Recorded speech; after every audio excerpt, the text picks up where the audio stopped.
Hey guys, tonight I'm going to take you on a journey through one of the strangest chapters in the history of medicine. We're talking about how ancient women treated deadly infections with ingredients from their kitchens and gardens, and how modern science keeps proving over and over again that they were right.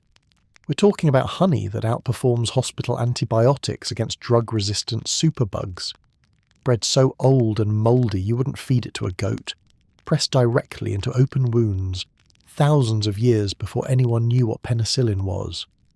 A recipe written over 1,000 years ago, combining garlic, onion, wine, and cow bile that a team of university scientists recreated in 2015 and watched it destroy MRSA, one of the most dangerous bacteria on the planet.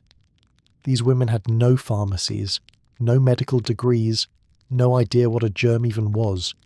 They had observation, stubbornness, and ingredients that nobody took seriously until laboratories finally caught up with them. Nobody gave them credit. Most of them never got their names written down. Tonight, we're going to change that. Now dim those lights and draw your curtains. Switch on a fan for some nice white background noise and get yourself comfortable as possible. Also, drop a comment and let me know where you're listening from tonight and what time it is where you are. I always love seeing how many of us are out here, scattered across different time zones, winding down together. And if this is your first night here, welcome. You found the right place. All right, let's begin. Tonight, you're a woman in medieval England. It is the year 1200 and something. The exact date is unclear because nobody has bothered to write it down. And honestly, you have bigger problems. You have a cut on your hand. It happened 3 days ago. You were slicing bread. Not the nice sliced supermarket kind, but a heavy, dark, dense loaf that required genuine physical effort and a knife that had not been sharpened since the reign of the previous king. The cut was small, barely worth mentioning. You wrapped it in a bit of cloth, carried on with your day, and thought nothing of it. But now, 3 days later, the skin around the wound is angry and red. It's hot to the touch. There's a dull throbbing that pulses with your heartbeat, and a faint yellowish something is beginning to seep from beneath the bandage. You do not have antibiotics. You do not have antiseptic cream. You do not have a GP you can ring on your mobile because your mobile is roughly 8 centuries away, and so is the GP. What you do have is a neighbour, an older woman 3 houses down who everyone in the village quietly calls when someone gets sick. She keeps clay pots on her windowsill and dried bundles hanging from her ceiling, and she smells permanently of lavender and something earthy you cannot identify.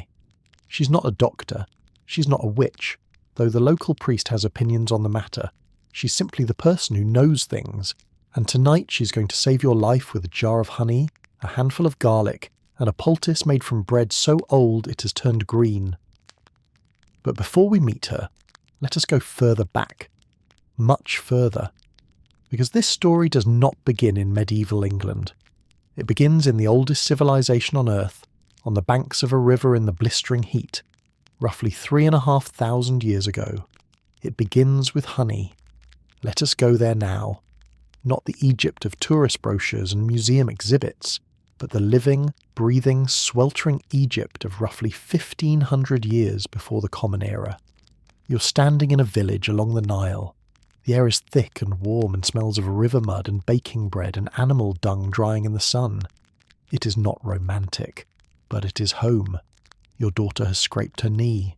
She was playing near the grain store, running too fast on ground that was too uneven, and now there is a raw, ugly graze on her shin that is already attracting flies.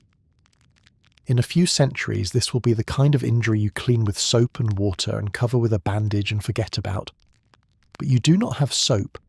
Not the kind you're thinking of, and the water from the Nile is not something you especially want anywhere near an open wound. So you reach for the honey, not the squeezable plastic bear honey from a supermarket shelf. This is raw honey, thick, dark, golden honey that your family keeps in a sealed clay jar, traded from a beekeeper 2 villages upriver.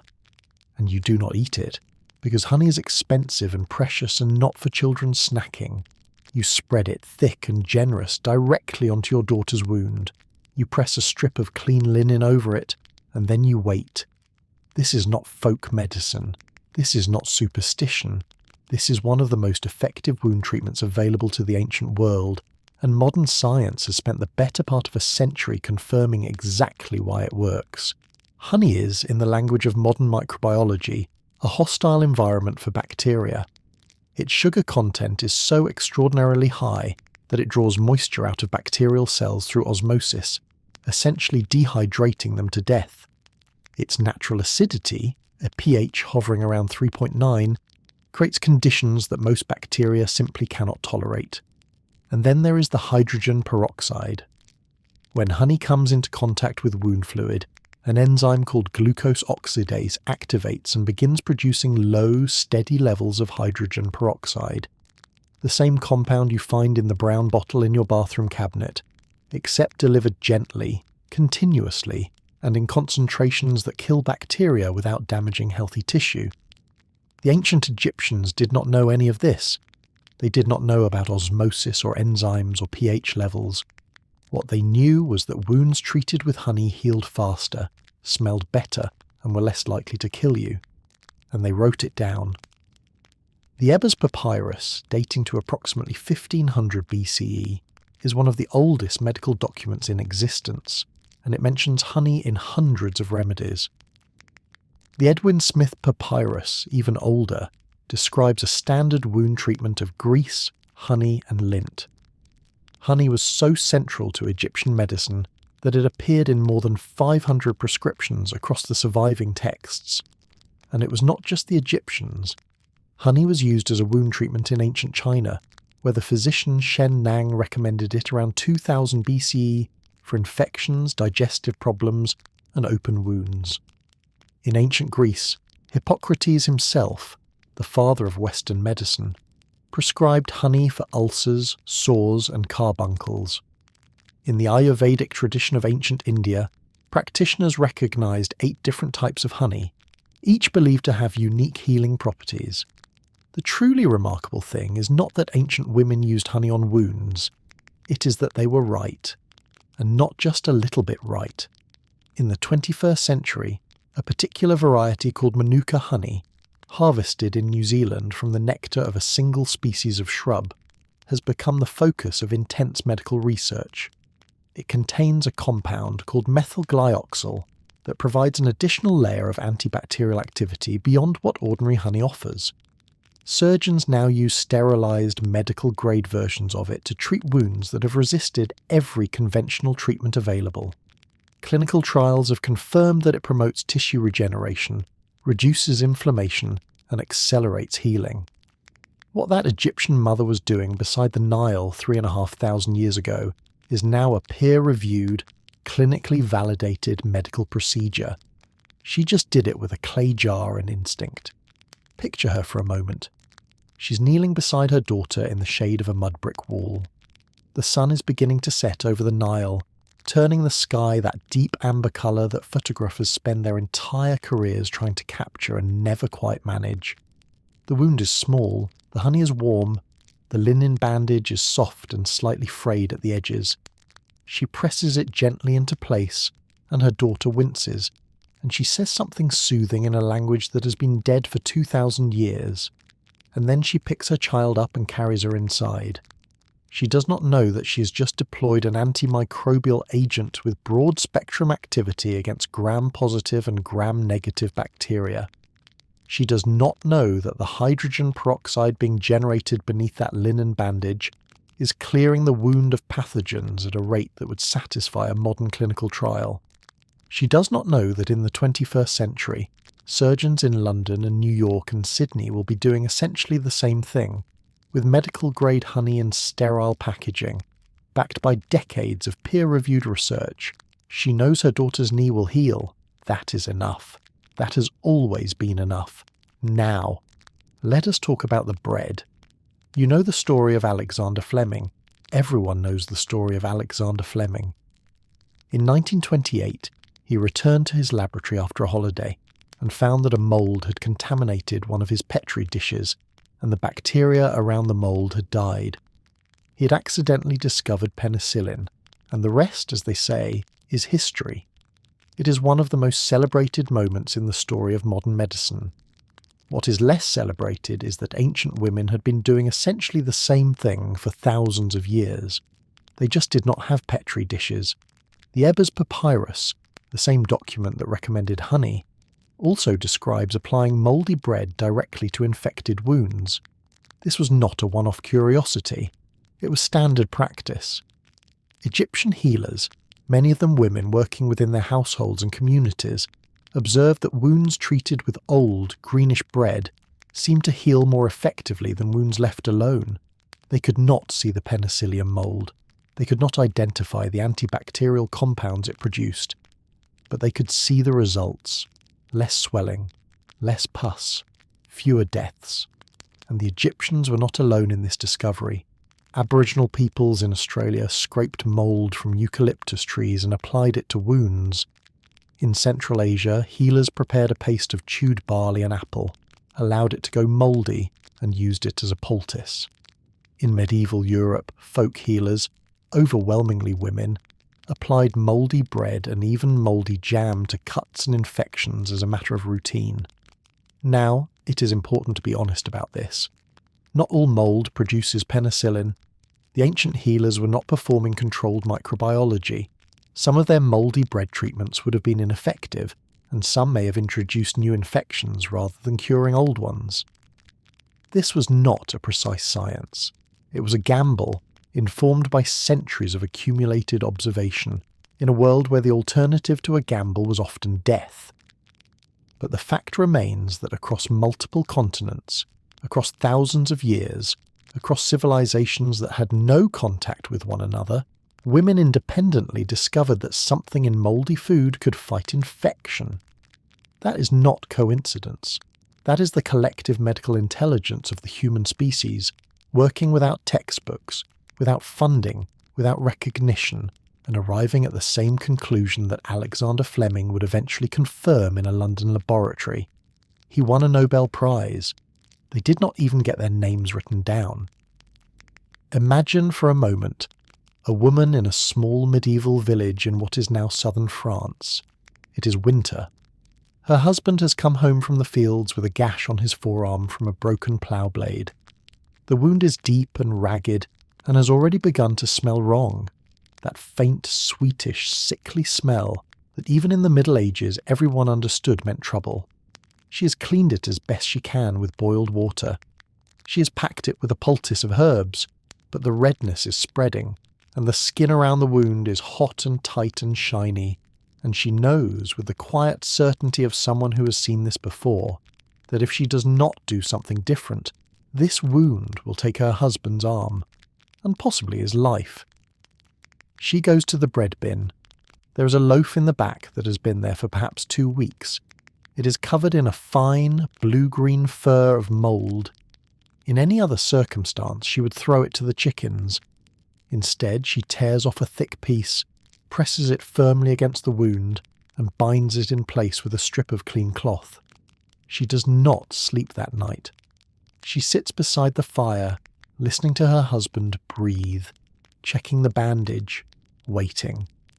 By morning, the swelling has not worsened. By the second day, it has begun to recede. By the end of the week, the wound is closing, clean and pink and healing. She does not know why it worked. She does not need to know.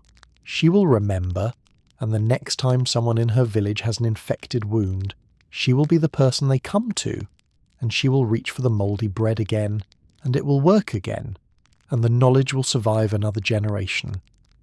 If honey was the gentle healer, and mouldy bread was the accidental genius, then garlic was the loud, opinionated friend who smelled terrible, but was always right. Garlic has been used medicinally for so long that it is almost impossible to identify when the practice began. It appears in the medical texts of virtually every major civilization. Egyptian labourers building the pyramids were reportedly given daily rations of garlic to keep them healthy. Greek athletes consumed it before competitions for strength. Roman soldiers carried it in their provisions as a field treatment for wounds and infections. In ancient India, Ayurvedic practitioners prescribed garlic for respiratory infections, parasites, and digestive complaints. In medieval Europe, it was so associated with healing that it became woven into superstition. The belief that garlic could repel vampires may well have originated from the very real observation that garlic seemed to repel disease. And here is where the story becomes genuinely extraordinary. You already know about the 1,000-year-old recipe I mentioned at the start. But that experiment was not a fluke. It confirmed what centuries of healers had known through practice alone. That garlic, when prepared correctly and combined with the right ingredients, could do things that seemed almost impossible. The question modern scientists have been asking is why. The answer lies in a compound called allicin. When you crush a clove of garlic, you break open its cells and trigger a chemical reaction. An enzyme called alliinase converts a stable compound called allicin into allicin, and allicin is, in biochemical terms, a weapon. It disrupts the cell membranes of bacteria. It interferes with their ability to reproduce. It attacks fungi and even certain viruses. It is, by any reasonable measure, one of the most potent natural antimicrobial agents on Earth, and it is released the moment you press the flat of a knife against a garlic clove and feel it give. Ancient women did not know the word allicin, but they knew the trick. They knew that garlic had to be crushed, not swallowed whole. They knew it worked better raw than cooked. They knew it could be mixed into poultices, rubbed into wounds, eaten with food to ward off illness, or hung in bundles around the home. In medieval Europe, during outbreaks of plague, people wore garlands of garlic around their necks, stuffed it into the beaks of the strange bird-like masks worn by plague doctors, and rubbed it onto door frames and windowsills. They could not explain the mechanism, but they had observed the result, and the result was clear. Garlic kept things alive that would otherwise have died. The compound breaks down quickly once released, which means fresh garlic is far more potent than dried or processed garlic. This is something the ancient healers understood intuitively. They did not stockpile garlic capsules. They crushed it fresh, applied it immediately, and let the chemistry do its work. Modern supplement companies, ironically, have spent decades trying to capture allicin in a stable, shelf-friendly form, and most of them produce products that are significantly less effective than what a medieval woman could have prepared in 30 seconds with a knife and a cutting board. Garlic is not merely a flavouring. It is a pharmacy disguised as a vegetable. Let us pause here for a moment and talk about who these women actually were, because they had no titles, no qualifications, no professional organisations or medical licenses or university degrees, because universities did not admit women, and medical licenses did not exist, and the very concept of a professional qualification was centuries away from being invented. They were called many things: wise women, herb wives, cunning women, healers, midwives. In some communities they were respected and relied upon. In others, they were viewed with suspicion, their knowledge dangerously close to the kind of power that made the church uncomfortable. The line between healer and witch was not a line at all. It was a mood, determined largely by whether the patient lived or died and whether the local priest was feeling generous. In the town of Salerno, in southern Italy, something extraordinary happened. Sometime in the 12th century, a woman named Trota became one of the most influential medical practitioners in medieval Europe. She studied and practiced at the Scuola Medica Salernitana, one of the first medical schools in Europe to admit women, and she wrote texts on women's health that would remain the standard reference for 300 years. Trota was practical. She did not speculate on the mystical causes of illness or defer to ancient Greek theories about wandering wombs and unbalanced humours. She wrote about what actually worked. She recommended locally available ingredients over expensive imported ones. She treated cracked lips with honey. She used hyssop for coughing children. She advocated for cleanliness, balanced diet, exercise, and careful observation of the patient. She trained her students to look at the person in front of them, not the textbook behind them. Her work covered not just women's conditions, but fevers, intestinal disorders, eye problems, and wound care. She was, by any reasonable modern definition, a physician. But history, for centuries, tried to erase her. Later copyists changed her name. Male editors claimed her work as their own. Scholars debated whether she had ever existed at all. It was not until the late 20th century that the historian Monica Green painstakingly reconstructed Trota's identity and restored her place in the history of medicine. But Trota was the exception who was eventually remembered. For every Trota, there were thousands of unnamed women in villages across Europe, Africa, Asia, and the Americas who carried the same kind of knowledge in their heads and their hands. They passed their remedies from mother to daughter. They kept dried herbs in bundles and infusions in clay pots. They sat beside the sick through the night, adjusting poultices, brewing teas, and making decisions about life and death with no training except experience and no authority except results. These women were the healthcare system, the entire healthcare system. For most of human history, if you were sick and you were not wealthy enough to summon a doctor, and even sometimes if you were, your best hope of survival was the woman down the road who knew what to do with a jar of honey, a clove of garlic, and a handful of herbs she had gathered from the hedgerow at dawn. And here is the detail that rarely makes it into the history books. These women did not simply memorize a list of ingredients and apply them blindly. They observed. They adjusted. They noticed that a poultice worked better when applied warm than cold. They noticed that certain herbs were more potent when harvested in the morning, when the dew was still on the leaves, than when picked in the heat of the afternoon. They noticed that some patients responded to chamomile and others did not, and they adjusted their treatments accordingly. This was not rote repetition. It was clinical judgment, practiced without the vocabulary to describe it. In the Ozark Mountains of America, well into the 19th century, women maintained this same tradition. A farm wife born in 1892 in Carroll County, Arkansas, kept a recipe for a healing salve that her neighbours called the finest in the county. She knew which bark to scrape upward to draw out an infection, and which leaves to strip downward to settle a stomach. She knew that a woolen sock wrapped tightly around a sore throat would raise the temperature and help the body's own defences fight the infection, a principle that modern medicine would eventually formalise as localised hypothermia. She knew that hot liquids loosened congestion and that chicken soup genuinely helped, long before any clinical study confirmed that it possesses mild anti-inflammatory properties. These women healed not just bodies but spirits. They sat with the frightened. They held the hands of the dying. They told the sick person that they would be all right. And sometimes, just sometimes, the telling was itself part of the cure. Let us walk through their medicine chest. Not a chest, really.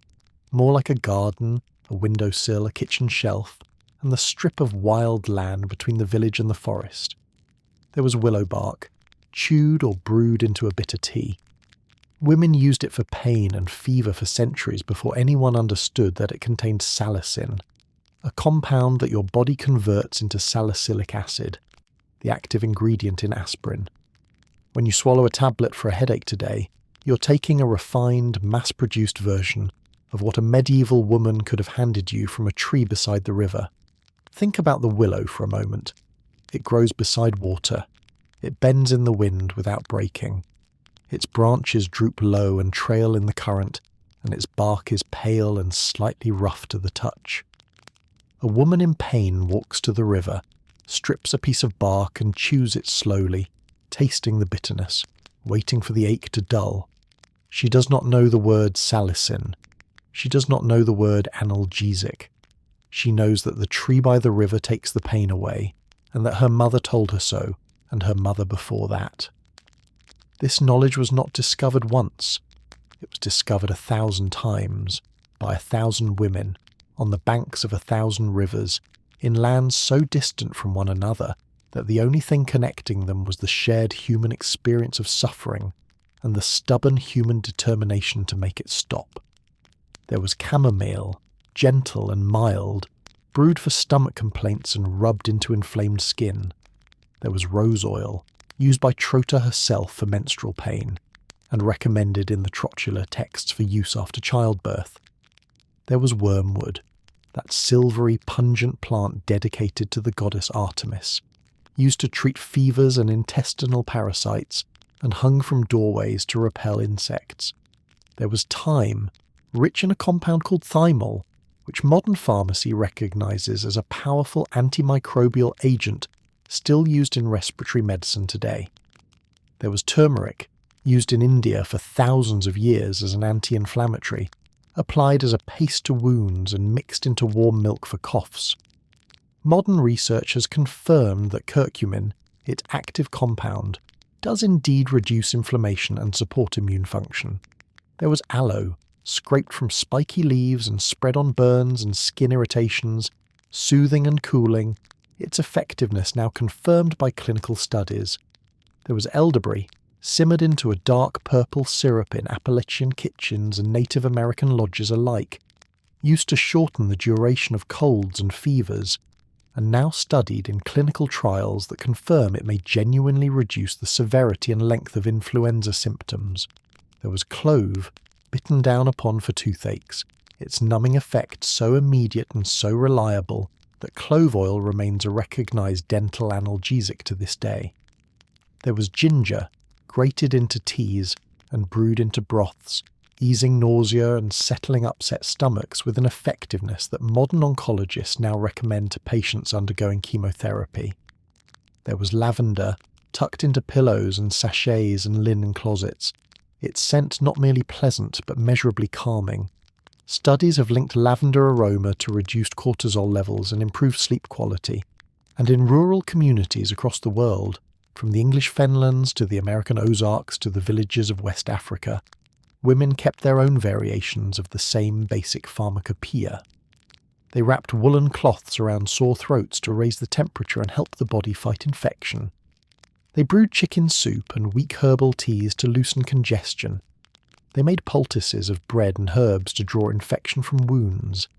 They hung bags of strong-smelling plants around their children's necks to keep them from getting too close to sick playmates, a practice that, while not scientifically precise, at least kept the child smelling strongly enough that nobody wanted to get near them. None of this was magic. It was knowledge. It was hard-won, frequently dangerous, sometimes wrong and always incomplete, but it was knowledge.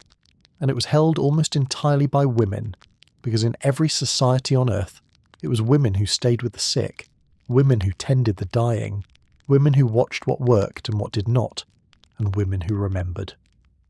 Before we move on, there is one more corner of the ancient medicine chest worth exploring, and it concerns not plants but liquids and minerals.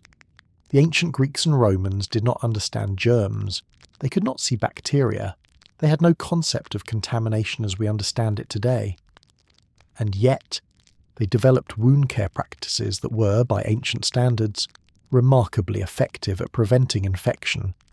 Greek physicians washed wounds with wine. Roman field surgeons rinsed them with vinegar. And both civilizations used copper in various forms, ground into powder, dissolved in solutions, applied as a paste, to treat wounds and skin infections. Wine contains ethanol, a natural antiseptic. Vinegar contains acetic acid, which inhibits bacterial growth. And copper is a potent antimicrobial metal.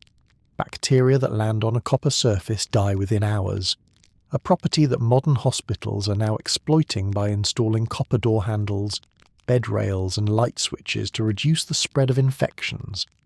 The women who rinsed their children's wounds with wine and packed them with copper-infused ointments were not guessing. They were drawing on a medical tradition that had been refined over centuries, passed along by midwives and mothers and village healers, tested and retested on the bodies of the living.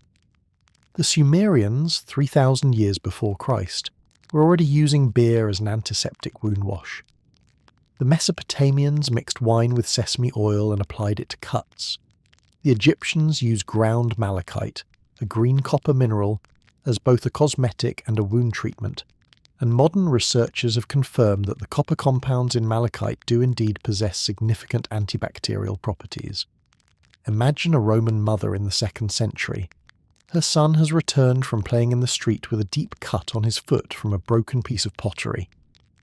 She sits him on a stool in the courtyard, pours wine over the wound until the bleeding slows, packs it with a poultice of honey mixed with ground herbs, wraps it in clean linen, and tells him to stay off it for a day.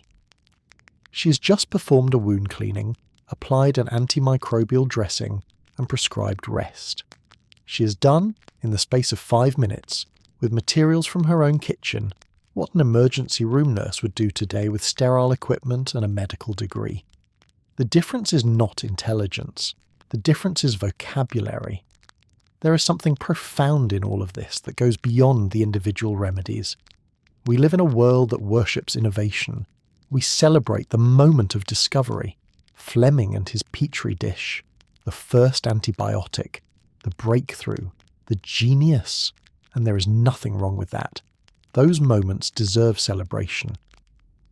But the story we tell about medicine almost always begins in a laboratory, and almost always features a man in a white coat, and it almost always forgets the thousands of years that came before.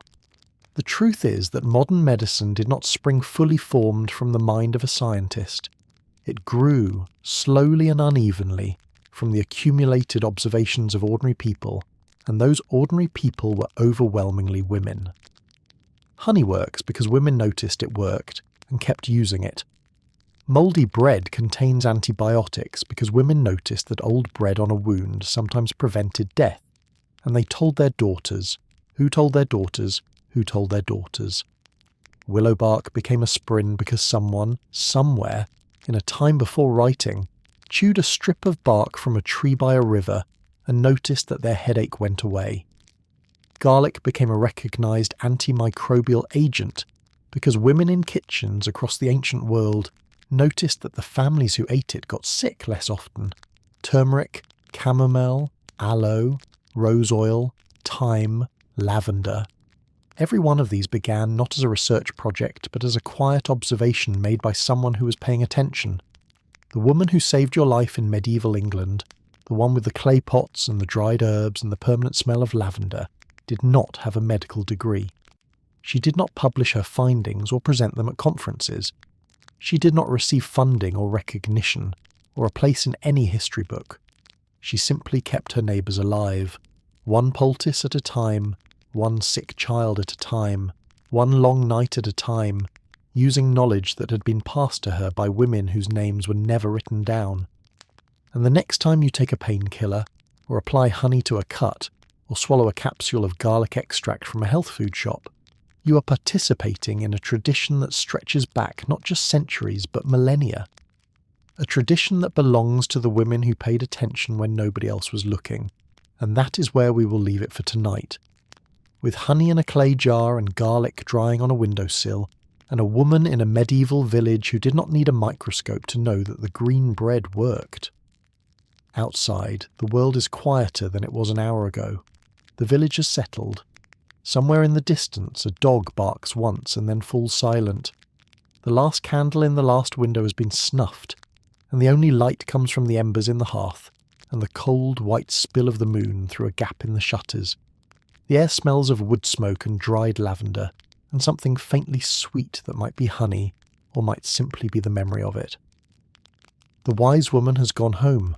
Her clay pots are sealed. Her bundles of herbs are hanging in the dark, slowly releasing their fragrance into the still air of her cottage. She is tired. She is always tired. But the child she treated this morning is sleeping soundly now, the fever broken, the breathing easy, the small body warm and safe beneath a woolen blanket. And that is enough. That has always been enough. If you've made it this far, thank you. Genuinely. I know there are 100 places you could be spending your time, and the fact that you chose to spend it here, drifting off to stories about ancient medicine and forgotten healers, means more than you know. If you enjoyed this, a like or a subscribe is the kindest thing you can do for this channel. It tells the algorithm to show this to someone else who's lying awake tonight, staring at their ceiling, wishing their brain would just be quiet for a moment. And maybe it'll find them. That would be nice, but for now, it's late. The honey jar is sealed, the fire is low, the wise woman has gone home, and the village is quiet, and the only sound is the wind through the thatch and the slow, steady creak of the world settling in for the night. The river is still moving. It is always moving. It flows past the willow trees where the bark was harvested, past the fields where the garlic grows wild, past the old stone wall where someone's grandmother once sat and ground turmeric into a paste by the last light of the afternoon sun. The river does not know about antibiotics or clinical trials or Nobel Prizes. It only knows that it has been here since before the first village was built, and it will be here long after the last one is gone. And somewhere, in every age, in every corner of the world, there is a woman who walks to the river, picks a leaf, strips a piece of bark, gathers a handful of something green and fragrant and alive, and carries it home to someone who needs it. Close your eyes. See you tomorrow.